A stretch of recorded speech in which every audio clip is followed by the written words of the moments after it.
Hello viewers, আসসালামু আলাইকুম। Welcome back to my new blog. একদম ঘরোয়া উপকরণ দিয়ে কিভাবে এত মজাদার চিকেন পিৎজা বানিয়ে নিতে পারবেন, তাও গ্যাসের চুলায়, সেটি আজকের ব্লগে তৈরি করে দেখাবো। সাথে অবশ্যই থাকবে অনেক tips and tricks. By the way, আমি হচ্ছি তৌফিকা, আপনারা দেখছেন my cooking world and blogs. এবং আজকের রেসিপি হচ্ছে চিকেন পিৎজা। পিৎজা বানানোর জন্য আমাদের লাগছে 200 গ্রাম ময়দা, দিয়ে দিচ্ছি 1 চা চামচ গুঁড়া দুধ, 1 চা চামচ ইস্ট, 1 চামচ চিনি, সামান্য পরিমাণে রান্না ইউজের রেগুলার তেল দিয়ে দিয়েছি, হাফ চা চামচ পরিমাণ লবণ দিয়েছি। এবার আমি সামান্য কুসুম গরম পানি দিয়ে স্মুথ একটা ডো বানিয়ে নিব।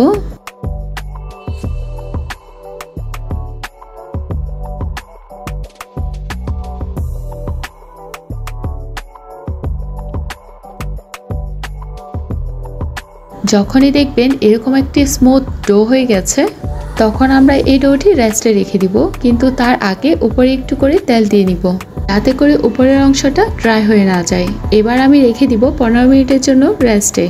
এই পিৎজাটা বানানোর জন্য আমাদের লাগছে 100 গ্রাম মুরগির মাংস, দিয়ে দিচ্ছি হাফ চামচ লবণ, 1 চামচ রসুন কুচি, সামান্য পরিমাণে গোলমরিচের গুঁড়ো দিয়েছি। এরপর দিয়েছি হাফ চামচ অরিগানো, 1 চামচ চিলি ফ্লেক্স, সামান্য করে জয়ফল গ্রেট করে দিয়ে দিচ্ছি।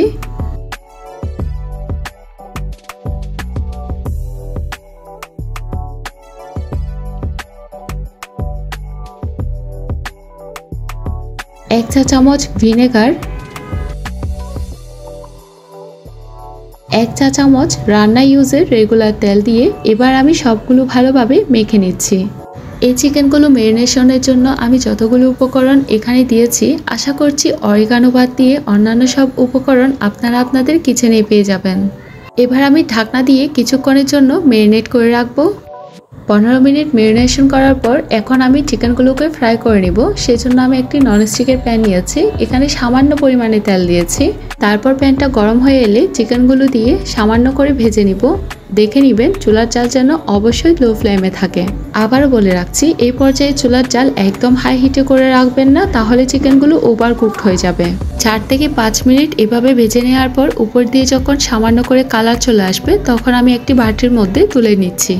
এবার তৈরি করব খুব সিম্পল একটি পিৎজা সস। পিৎজা সসটি তৈরি করার জন্য যে প্যানে আমি চিকেনগুলো ফ্রাই করেছি, সেই প্যানে সামান্য পরিমাণে তেল দিয়ে 1 চামচ রসুন কুচি দিয়েছি, পরিমাণ মতো পেঁয়াজ কুচি দিয়ে সামান্য করে ভেজে নিচ্ছি।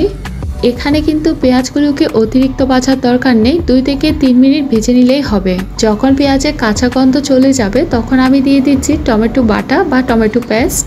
এবার এই টমেটো পেস্টটাকে কুক করতে হবে খুব হাই ফ্লেমে, কিন্তু তার আগে এখানে কিছু মশলা অ্যাড করতে হবে।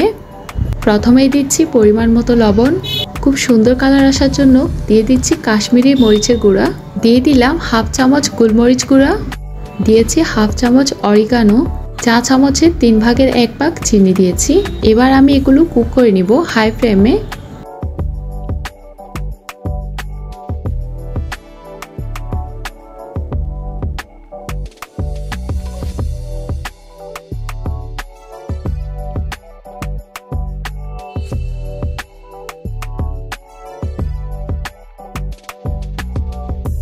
তাহলে আমাদের পিৎজা সসটি রেডি হয়ে গেছে।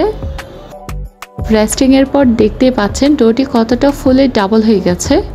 এবার এই ডোটি দিয়ে পিৎজার বেসটি বানিয়ে নিব, কিন্তু তার আগে ডোটিকে আরও একটু ভালোভাবে মথে নিতে হবে।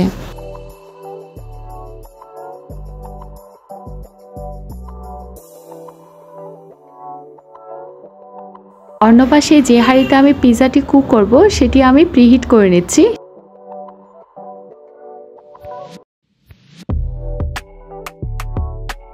এখন আমি ডোটির উপর সামান্য পরিমাণে ময়দা ছিটিয়ে দিয়ে পিৎজার বেসটি তৈরি করব।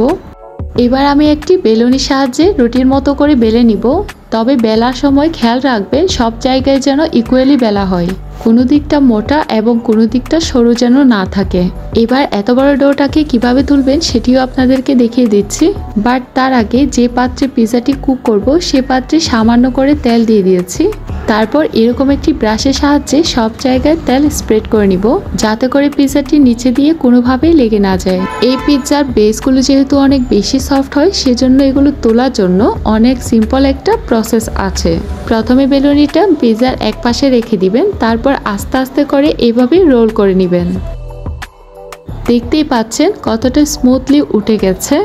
তারপর যে পাত্রে পিৎজাটি কুক করবেন তার এক পাশে রেখে এভাবে রোল ব্যাক করে নিলে দেখবেন খুব স্মুথলি ট্রান্সফার হয়ে গেছে। আশা করছি এই টিপসটা আপনাদের অনেক ভালো লাগবে। এখন এই পিৎজাটিকে একদম দোকানের মতো কিভাবে শেপ দিবেন সেটিও দেখিয়ে দিচ্ছি।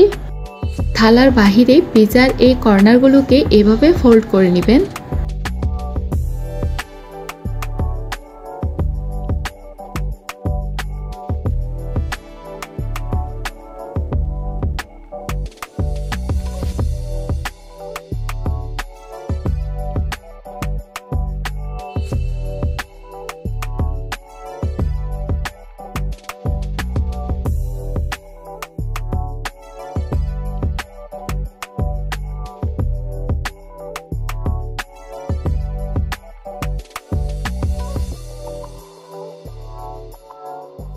এবার একটি কাঁটা চামচের সাহায্যে পিৎজার বেসটাকে এভাবে ফুটো করে নেবেন, না হলে পিৎজাটি একদম লুচির মতো ফুলে যাবে।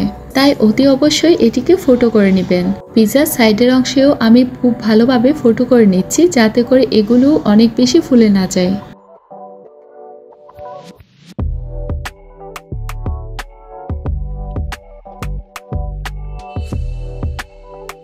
এবার আমরা যে পিৎজা সসটি বানিয়ে রেখেছিলাম সেটি এবার ভালোভাবে চামচের সাহায্যে স্প্রেড করে নিব। স্প্রেড করার সময় এখানে খুব বেশি সস ব্যবহার করবেন না, মোটামুটিভাবে খুব পাতলা যেন একটি লেয়ার হয় এরকমভাবেই সসটি দিয়ে দিবেন। খুব বেশি সস যদি এখানে ব্যবহার করেন তাহলে পিৎজার বেসটা ভালোভাবে কুক হবে না আর পিৎজাটা কাঁচাই থেকে যাবে। এখন আমি দিয়ে দিচ্ছি কিছু গ্রেট করা চিজ। চিজটা আমার খুব পছন্দ, সেজন্য আমি অনেক বেশি করে চিজ দিয়ে দিচ্ছি।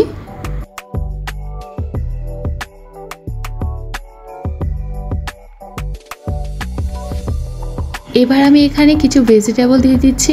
আপনারা আপনাদের পছন্দ মতো ভেজিটেবল দিতে পারবেন। এই সহজ পদ্ধতিতে পিৎজাটি আপনারা বাড়িতে বানিয়ে দেখার রিকোয়েস্ট রইল। আর ট্রাই করলে অতি অবশ্যই আপনাদের ফিডব্যাক কিন্তু আমার কমেন্ট বক্সে জানিয়ে দিবেন। এখানে যা যা ভেজিটেবল আমি দিয়েছি সেটি হচ্ছে পেঁয়াজ দিয়েছি, কিছু ক্যাপসিকাম দিয়েছি, টমেটো দিয়েছি,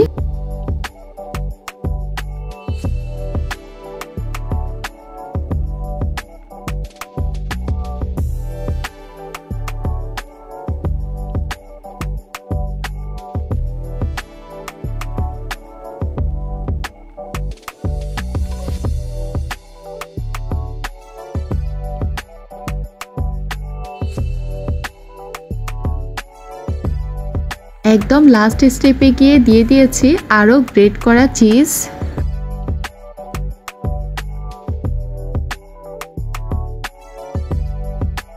একটি বাটির মধ্যে দুধ আর চিনির একটি মিশ্রণ নিয়েছি, সেগুলো একটি ব্রাশের সাহায্যে নিয়ে পিৎজার কর্নারে ব্রাশ করে নিব। এখানে চাইলে ডিমের কুসুমকে ফেটিয়েও ব্রাশ করে দিতে পারেন, তাহলে সুন্দর একটা কালার আসে। যেহেতু এটি অপশনাল, সৌন্দর্যের জন্য দেয়া, তাইলে এটি দিতেও পারেন আবার নাও দিতে পারেন। এবার প্রিহিট করে রাখতে দিয়েছি যে পাত্রটি, সেটি ঢাকনাটা সরিয়ে খুব সাবধানে পিৎজার থালাটিকে কড়াইয়ের মধ্যে রেখে দিবেন। এই কাজটি করার সময় অবশ্যই এক পাশে চওড়া একটি খুন্তি ব্যবহার করবেন। তারপর কড়াইয়ের ঢাকনা বন্ধ করে পিৎজাটি বেক করে নিতে হবে। গ্যাসের চুলায় এটি বেক করার জন্য আপনাদের সময় লাগবে 10 মিনিট লাগবে একদম জোর আছে। তারপর 5 মিনিট রাখবেন একদম স্লো ফ্লেমে। তারপর চুলা বন্ধ করে দিয়ে এটিকে রেস্টিংয়ে রাখবেন আরও 10 মিনিট। তাহলে আপনার সময় লাগলো টোটাল 25 মিনিট। আর যদি এই পিৎজাটা আপনারা মাইক্রো ওভেনে বেক করতে চান তাহলে আপনাদের সময় লাগবে 180 সেন্টিগ্রেডে 25 মিনিট। তাহলে দেখতে পাচ্ছেন পিৎজাটি এখন পারফেক্টলি কুক হয়ে গেছে। পিৎজাটি গরম থাকা অবস্থায় আমি দিয়ে দিচ্ছি 1 চামচ অরিগানো। এবার একটি এরকম খুন্তির সাহায্যে পিৎজাটিকে আমি তুলে নিচ্ছি। এবার যদি আপনাদের বাড়িতেই পিৎজা খেতে ইচ্ছে করে আশা করছি কোনো অসুবিধা হবে না। একদম দোকানের মতো পিৎজা আপনারা বাড়িতেই বানিয়ে নিতে পারবেন। আর এই পিৎজাটি আপনাদের কেমন লেগেছে সেটিও আমাকে কমেন্ট বক্সে কমেন্ট করে জানিয়ে দিবেন। বাই দ্য ওয়ে, আমি হচ্ছি তৌপিকা, আপনারা দেখছেন মাই কুকিং ওয়ার্ল্ড অ্যান্ড ব্লগসের রেসিপি। আবারও ফিরছি নতুন একটি রেসিপি নিয়ে। আজকের মতো এখানেই বিদায় নিচ্ছি। ভালো থাকবেন, সুস্থ থাকবেন, আল্লাহ হাফেজ।